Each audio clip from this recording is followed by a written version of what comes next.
I'm Elena Torres, 32, the woman who forged my future in Vancouver's glass towers at Crescent Enterprises, my voice unwavering amid the applause.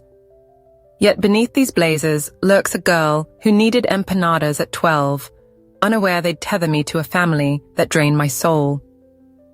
At 18, I scraped together dreams of San Francisco, picturing fog veiling the Golden Gate, only to see them shatter when my parents lied. They abandoned me for a getaway, leaving me to cradle Sofia and Mateo. A postcard exposed their deceit, igniting a blaze I still carry. Years later, my brother pressed my worn notebook into my hands, its pages howling dreams I'd silenced, and I confronted them. My parents, unyielding, my siblings, anchors reborn. From that kitchen to Sydney's stages, I've carved my own path. Curious how I broke free. Step closer, my tale unfolds now. I sweep into Crescent Enterprises' boardroom, my heels striking the glossed floor like a metronome, and pitch a vision that locks the deal. Applause swells around me, a tide I ride at 32, clad in a blazer that fits like armor, my corner office gleaming down the hall. They see me, colleagues and clients alike, as a pillar of steel, a name forged in Vancouver's glass spires, yet a single word, family, sends a shiver through my spine. My desk waits, austere and unadorned, holding only a relic, a recipe card, its ink blurred from years, tracing the curve of my childhood empanadas. That scrap of paper yanks me back to 12, to a kitchen steeped in shadow, where I stood over a chipped counter, my parents swallowed by endless shifts. Sophia's curls bobbed as she tugged my sleeve. Mateo's small hands clutched a spoon, their hunger a silent plea I couldn't ignore. I kneaded dough with unsteady fingers, the hiss of meat meeting spice filling the air, and a flicker of triumph glowed in me, a spark I mistook for freedom. Mom and Dad dragged in later, their voices gravelly with fatigue, murmuring, "You're a blessing, Lena," before fading into snores, and I basked in that praise, blind to its cost. Only now do I see it. That night wasn't a victory I claimed, but a yoke they fastened, a burden that grew heavier with every pot I stirred. I traced the card's worn edges, its smudges a map of who I was, and ask myself if this strength is mine, tempered in that quiet dark, or theirs, stolen from a girl too small to refuse. The boardroom's hum dissolves, and I'm there again, a wisp in an oversized apron, stirring while the world turned beyond my reach. This life, all polish and power, rises from those ashes, yet that kitchen clings, a whisper beneath my pulse. I keep that card not for nostalgia but for proof. I existed before they shaped me into theirs. Sometimes, in the stillness, my hands drift, folding air as if dough still lingers. And I wonder if that girl, that spark, still burns beneath it all. By 14, I'd become the unseen pulse of our Vancouver home. My days a ceaseless whirl of heat and clamor, stitching together a fragile order for Sofia and Mateo, while Mom and Dad chased the fading light of their shifts. I'd wake as dawn seeped through the blinds. The stoves hissed my first companion, shaping tortillas and coaxing beans into a slow simmer until the kitchen pulsed with earthy warmth. Sofia would burst in, her voice a reckless cascade of song, and Mateo would shuffle behind, his socks a jumble of colors, their innocence cloaking the hours I'd already poured away. I'd scour pans until my hands stung, drag the broom across floors until its rhythm echoed in my bones, and weave bedtime stories from a voice worn to whispers, soothing them into sleep. Mom and Dad would return, their shoulders slumped under the day's grind, murmuring, "You're our rock, Lena," and I'd force a smile, burying the hollow throb beneath my chest. School offered a fleeting refuge, its halls alive with ideas that sparked in my mind, but fatigue draped me like a shroud. my pen wavering over pages I fought to fill.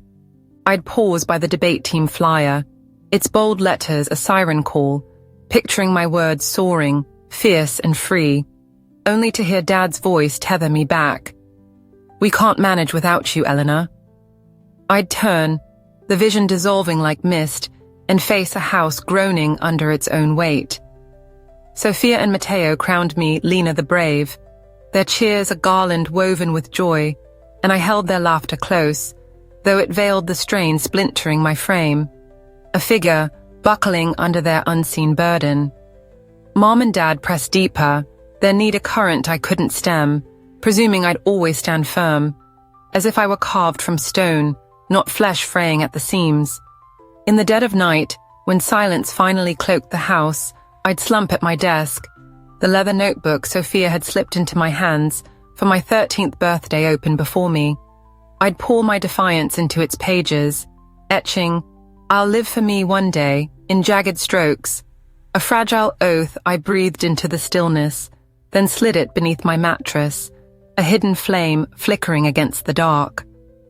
Those years fused into a single, unbroken thread, each chore a knot tightening around me, each faint praise a lock I couldn't unpick.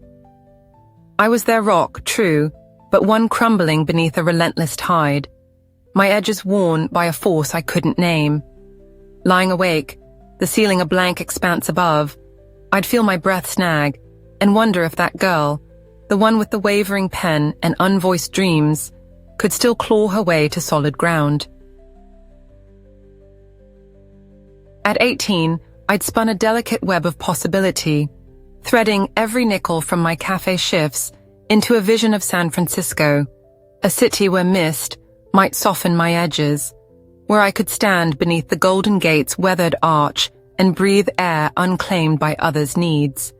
Each coin dropping into my jar chimed with defiance, a quiet anthem I sang through the sting of scalded wrists and the ache of souls worn thin, imagining tides whispering secrets to a shore I wouldn't have to hold together. In my room, I'd unfold maps across the bed, their creases a constellation of escape, the leather notebook now a tapestry of scribbled dates and fragile oaths, a tether to a life I could almost grasp.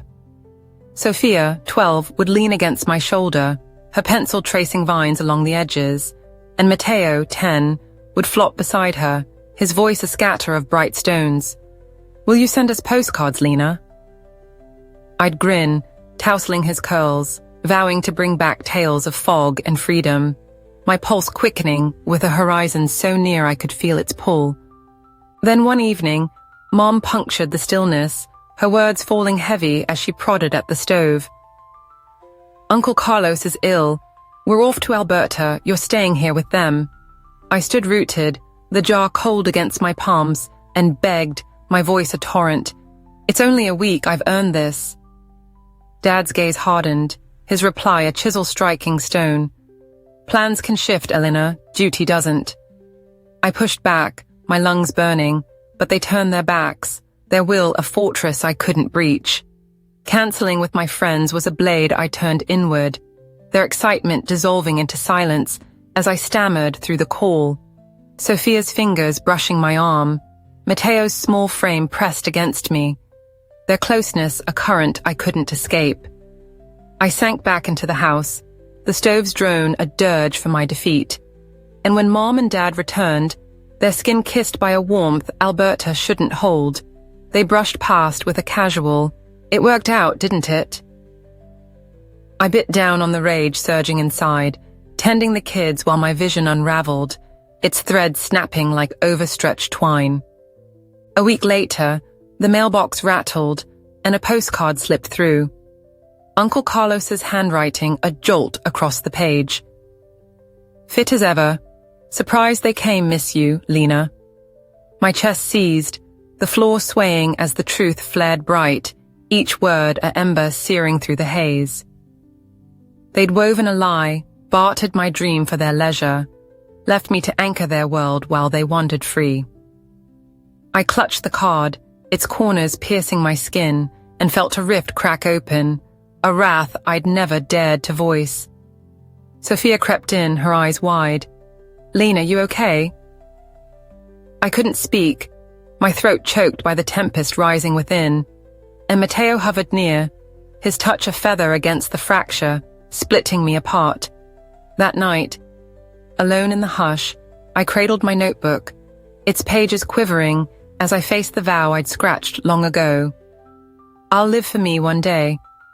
It thundered now, a call I couldn't mute, and beside it lay the postcard, a splinter of clarity slashing the veil. I knew then, with a fire that scorched my marrow, they'd never bind me again. That girl, the one who'd spun her hopes in silence, rose unbowed, her silhouette sharp against the storm, poised to seize what they'd torn away. At 19, I slipped free of that house, my suitcase a weathered bulwark against the echoes of their deceit, stepping into Vancouver's drizzle with a pledge to braid a life they couldn't fray. The city unfurled before me, its slate expanse a slate for my rebellion, and I wove my days from scholarships and midnight shifts, my fingers faltering over equations where once they'd gripped ladles. University became my anvil, a place where I hammered my resolve into shape, each passing mark a stone in a barricade against their voices, though Sophia's letters of her charcoal sketches and Matteo's breathless recaps of soccer goals slipped through the cracks I couldn't seal. I'd silenced Mom's calls, her pleas a distant murmur through the wire, but my siblings' words danced in my chest, their innocence a lantern illuminating the years I'd surrendered. Crescent Enterprises loomed ahead, a silver pinnacle where I ascended from intern to executive, my desk a citadel of ledgers and lists, my tenacity a chisel sharpened by every task I embraced too readily. I'd plunge into proposals and projections, the office's thrum a salve for the void that gnawed within, yet each acquiescence mirrored the girl who'd once shouldered their load, a habit etched too deep to erase. Daniel emerged then, a calm presence amid the storm, his quiet eyes meeting mine over stacks of figures in the small hours. His offer of a late coffee a thread I snipped, afraid its gentleness might pierce the shell I'd crafted. I'd forged a life, true, but not a refuge. My apartment a stark vault of bare shelves and muted light. My nights spent tracking the city's heartbeat through fogged panes, too guarded to let anyone cross the threshold. The scar of that postcard, that betrayal, had gouged a hollow in me, a gulf I packed with ambition, leaving no space for ties to bloom. Then, at a gala, the air heavy with clinking glasses and hollow laughter, I caught Mom's voice slicing through the din. "We forged her strength, didn't we?"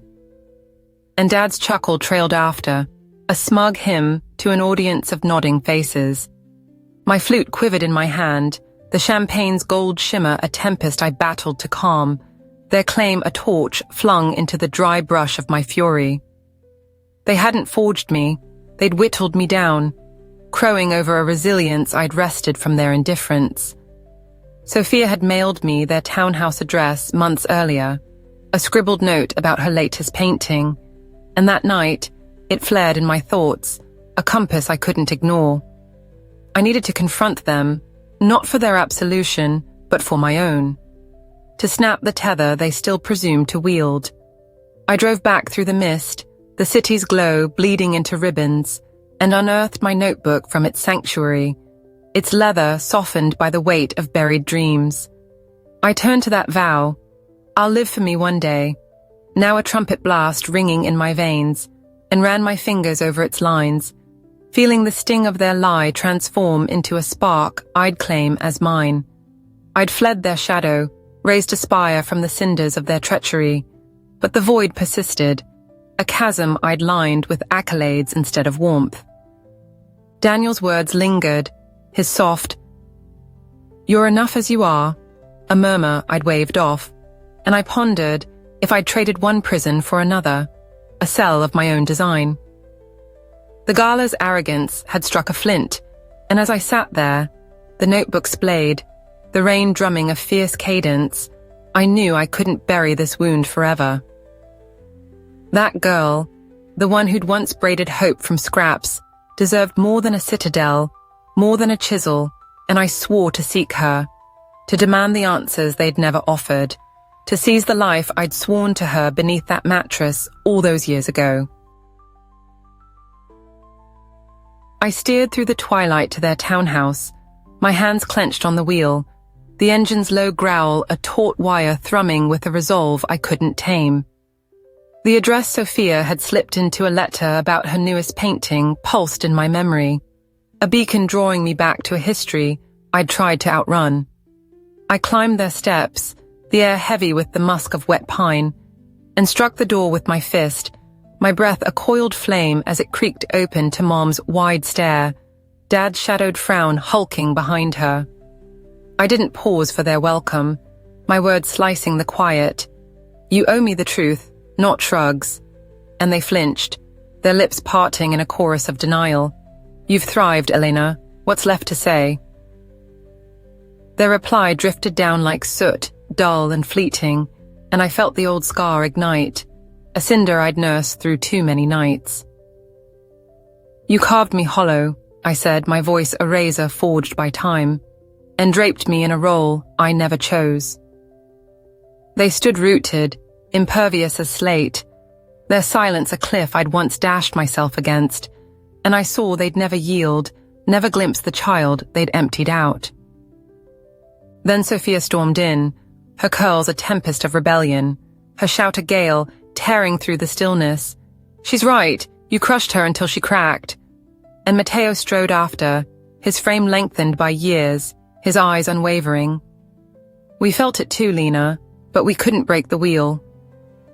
My chest seized, their voices a current surging around me, and I caught in their gaze a reflection of my own rupture, a wound we'd borne in tandem, unseen until now. Matteo dipped into his jacket, drawing out my leather notebook, its cover weathered to a whisper.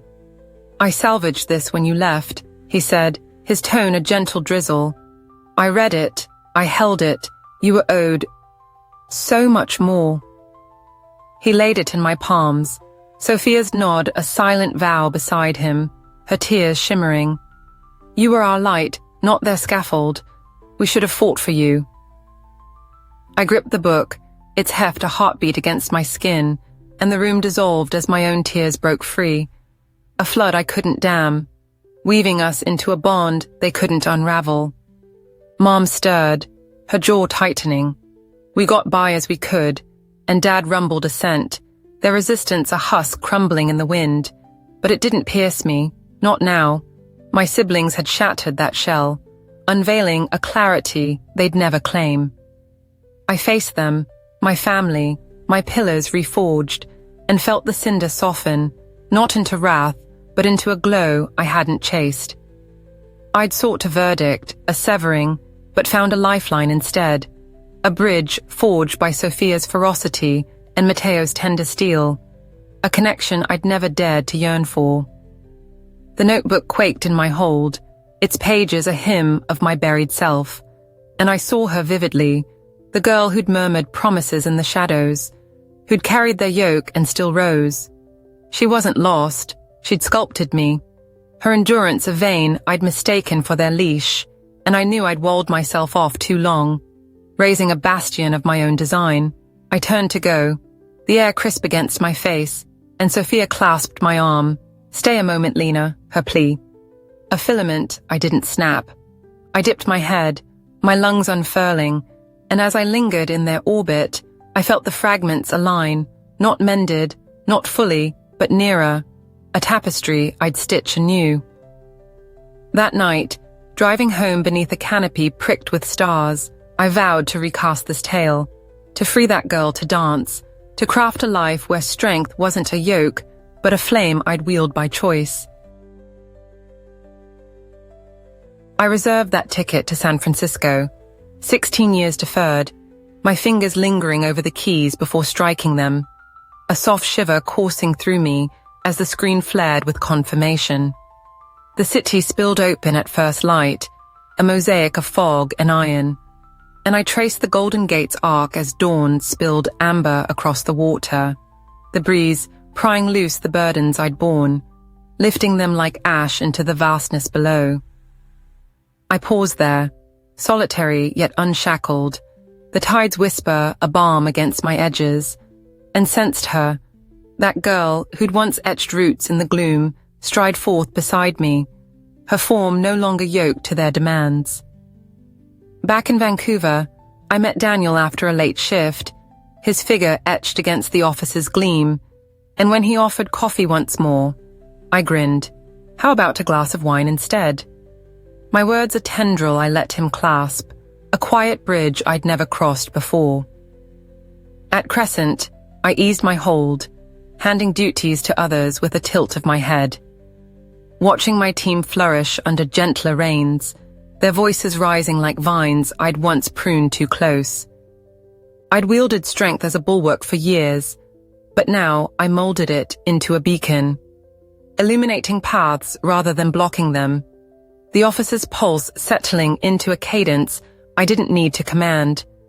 Sophia swept in one dusk, her paintbrush tucked beside a sketch pad, and Matteo ambled after, a skillet balanced in his grip, their chatter flooding my apartment as we shaped empanadas, the aroma of cumin weaving a song of delight I'd wrested back. We feasted amid spills and tales, the table a patchwork of our hands. And I relished it, not as an obligation, but as a treasure I elected to cradle, the heft of those old stoves fading with each shared laugh. Then a memo fluttered onto my desk, its corners sharp, the print stark, a posting to Sydney, an invitation to reach beyond these known tides. My heart thumped, a rhythm of uncharted promise, and I glanced at Daniel across the floor, his smile a flare, as I murmured, "What's your take?" He leaned in. "You'll set it ablaze," and I felt that vow, the one I'd breathed into the shadows long ago, kindle into a torch I could wield. I'd forged a life of angles and steel, but here, in the sheen of that instant, I glimpsed a vista unbound, a trail where I could braid resilience with grace, where that girl could pirouette at last. The apartment hushed after Sophia and Matteo departed, the dough's heat still kissing my palms, and I lingered at the window, the city's glow, a galaxy beneath, its pinpricks glinting like oaths I'd honored. I'd pursued this liberty, not as a flight, but as a reclamation, a fabric laced with decisions I'd once tucked beneath their shroud. San Francisco had been my first leap, a ritual to slough their tether, and now Sydney called, a realm wide and untouched, a chance to splash it with hues I'd only conjured in dreams. I stepped back from the pain, my silhouette bold against the dark, and felt her near, that girl who'd sworn to thrive, her echo twinning mine, her joy a gust I'd unleashed. I'd borne her through spires and hearths, through voids and tempests, and now at last I let her soar, her gait boundless and firm, into a life where strength wasn't a fetter, but a sail I'd hoist by will. Sydney unfurled before me, a haven of shimmer and salt, and I sank into its rhythm, the city's pulse, a vivid strum weaving through my hours. I gathered a constellation here, companions who met over dusk-lit glasses and cliffside paths, their voices a chorus of mirth and daring, coaxing me onto ridges where the horizon spilled open beneath a canopy I'd claimed as my own. The debate club turned into my kiln, a furnace where I tempered thoughts into blades, my voice slicing sharp as I stood on that platform, the audience's hum curving toward me, a current I bent with every word.